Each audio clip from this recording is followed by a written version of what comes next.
A shocking performance from Manchester United sees us get easily beaten away at Arsenal. Absolutely horrendous from Manchester United. Straight from the off, the team selection was terrible. I fear the worst in a number of games when I see the team sheet lately, but yes, we've got problems in midfield. I do understand that, and Solskjaer hasn't got a lot of options, so he went for Matic and Fred in there again. Well, McTominay's out, and apparently he's saying Pogba's injured again. I don't know if that's Ratchet or what the fuck's going on there, but he didn't have a lot of choice there. But the defence, we know the defence is woeful. We know that Lindelof and Maguire aren't good enough. I don't think either of them are good enough for Manchester United. I've said my piece on Maguire when we signed him that maybe he's better than what we've got, but I was never someone that was jumping for joy for signing Maguire. But it's obviously Wan-Bissaka's fine at right back, but it's that left back position that's causing Manchester United problems, because for some reason he's going back to Luke Shaw, giving Brandon Williams a game, again man of the match in the last game, and then decides not to pick him again, and he's our best left back. I'm not saying that Brandon Williams is the dog's bollocks, he's the best left back in Europe, not at all. I'm not saying that. It's just an improvement on Luke Shaw, and to be honest, I'm thinking that maybe Ashley Young's an improvement on Luke Shaw, because Luke Shaw has been, in my opinion, has not been good enough for Manchester United for most of his Manchester United career, and he's costing Manchester United dearly.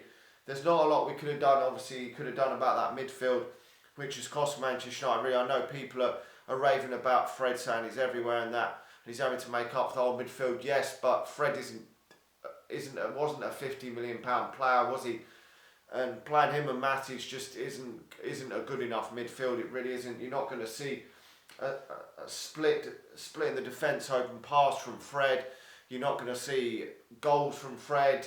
The same with Matic, to be honest. You're not really going to, you're never going to see him scoring goals. There's nothing in midfield going forward at all to dictate the play, to create chances and to score goals from midfield. That midfield is very, very weak, which is why we need a Paul Pogba type man that's going to create chances and be a goal threat from midfield, which has been a big worry for Manchester United, because we've been literally reliant on a lot more brilliance from the forwards to get Manchester United out of the shit this season. And we've started obviously with Lingard in with the favourite front three that he seems to go for as Martial, Rashford and James.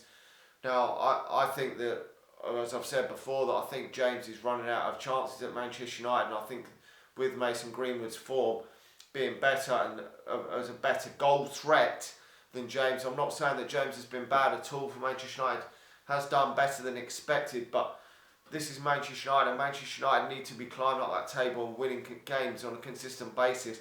And with Mason Greenwood starting games, I think we would look a much more of a goal threat, because with a poor midfield, Mason Greenwood has been able to carve goals out of his own making and create goals himself, rather than be looking to be handing them to him on a plate. And we do need to create more chances to get the goals from the likes of Greenwood and Martial and Rashford, but there isn't enough creativity in that midfield to do it. And Jesse Lingard's been poor. I don't know if we're going to see anything good of Jesse Lingard again from that season under Jose Mourinho, where he got about 13, 14 league goals. Goals in all competitions, right? Not league goals. But I don't know if we're going to see that Lingard again. I really don't. And I'm not saying I'm a massive fan of Pereira, but I would have probably started with Pereira in there. So that would have been 3 changes I would have made: Greenwood, Pereira, and Williams coming in. And I'm not saying we would have obviously won the game at all. We were second best in this game. We've made some stupid mistakes to let 2 goals in, but I think it would have been a better starting lineup. And I know we've got issues, and it's not all Solskjaer's fault, but I don't know what's going to happen. But we're I think 5 points behind the top 4. We're not going to get the top 4 this year, because we're way too inconsistent. We haven't won 3 games in a row in the league, I think, for about a year. So we're not going to make that Champions League spot. So we're getting false hopes with the others being so bad and inconsistent themselves of late, Tottenham and Chelsea, but it's just out of the question for Manchester United that we're going to be consistent enough to get in that Champions League spots. We've just got to hope that somehow we can maybe win the Europa League. I don't know. I think it's going to probably be another season in the Europa League again next year, and we're just going to have to try and build and get 2 or 3 more new players in to try and bridge that gap onto the top 4. But I still don't think we're a million miles away. Probably 3 or 4 world-class players away from being a title challenging team. That is how crazy it can be. Maybe one more, as I say, maybe one more centre-back, a couple of world-class midfielders and maybe another forward. And Manchester United could look a million times better. We really could, but it's getting 3 or 4 world-class players into that side. I mean, if you had Paul Pogba in there today, McTominay in there, maybe another midfielder, another centre-back and then maybe another forward option, that would really have improved Manchester United. I mean, just bringing Paul Pogba and Scott McTominay back into that midfield would improve it, and then with 1 or 2 signings there and 1 or 2 signings at the defence and the maybe a right-sided forward again, or a striker, and we would be looking a lot better. I mean, but it's a development season. We're in a real transitional phase. We just got to accept this fucking shit and see where it goes. I mean, whether this is going to be enough to keep Solskjaer on a job next season, finishing 5th, 6th, I don't know. But we'll just have to wait and see where it goes.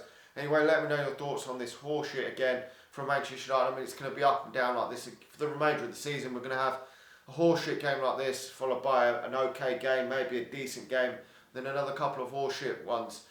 We go to Wolves, and I think in the Cup next, which is going to be very difficult for us to get any sort of result there to get us through to the FA Cup next round, which I'm not positive going into that, because away from home we have been absolute dog shit on the whole. Anyway, let me know your thoughts, like the video, subscribe to the channel if you're new, and I'll talk to you all again soon. See ya.